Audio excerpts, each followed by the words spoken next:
Antoine Seawright is founder and CEO of Blueprint Strategy, and he joins us tonight. Antoine, thanks for coming on. I'm sure you agree with the aims of Citibank and of YouTube and of Facebook, and I mean, you share the same politics as most CEOs of these companies.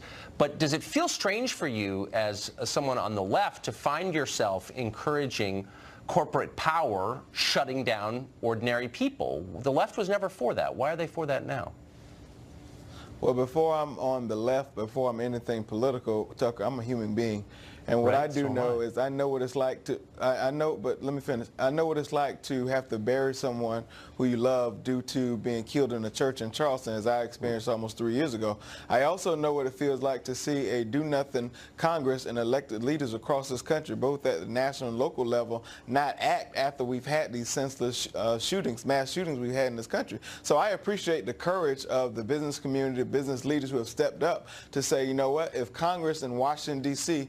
does not want to do anything, if General Assemblies across the country do not want to do anything, then let's lead by example. Let's be on the right side of history and do something that the people we serve want to do. Because the truth of the matter is, so you agree with our corporate masters that democracy is stupid, and why would you wait for actual voters to weigh in here? I am not, Tucker. I am not going to use the language of corporate. I'm not. Absolutely, I'm not going to use the language of corporate masters. Are you going to let me finish, or are you going to continue? No, I'm just asking you. I guess you don't. We don't believe in democracy anymore. You have to let me. Are you going to let me finish, or are you going to continue to talk loud and think that that's like the thing to do? Here's the bottom line. I appreciate these people for having courage, stepping up to the plate, and acting on something that the people who occupy their businesses want. 70% of this people in this country, Democrat and Republican, want something done in the name of government. Let me ask you a question. All right, I let you hold on. Slow down. Antoine, okay, so now you're happy now that the unelected functionaries at the world's largest companies happen to agree with you. They're doing something that you want. But what if they took a position that you're not in favor of? What if they said, I don't know, pick something. Black Lives Matter is bad. We're not going to let any more Black Lives Matter videos on YouTube. We're not, Citibank won't process any payment to Black Lives Matter. You'd say, well, wait a second. You control all credit cards, you control all videos, and you shut this down. Maybe you might feel differently. Can you see why there's perhaps a flip side to this?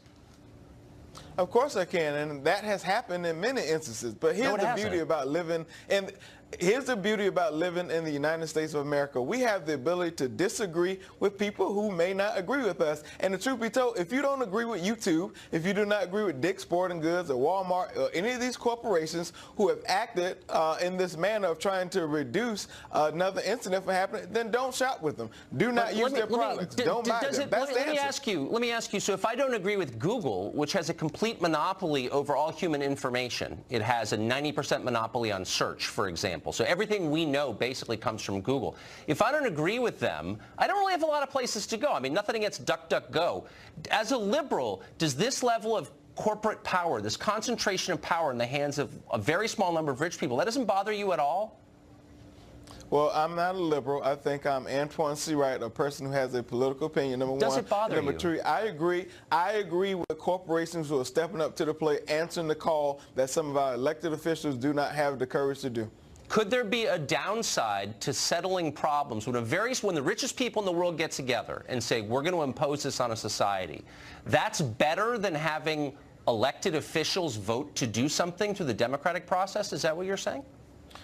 What I'm saying to you, Tucker, is the fact that we are 3 years from Charleston, 6 months from Vegas, a month or so from Parkland, and I don't know how long from some of the other mass shootings we've had, and nothing has been done in the name of trying to change the conversation. So therefore, Tucker, you know as well as I know that if a small group of people get together, that number will grow and something can be done. And I think that's what's happening. When a small group of billionaires decides to shut down speech, corporations are going to be on the right side of history.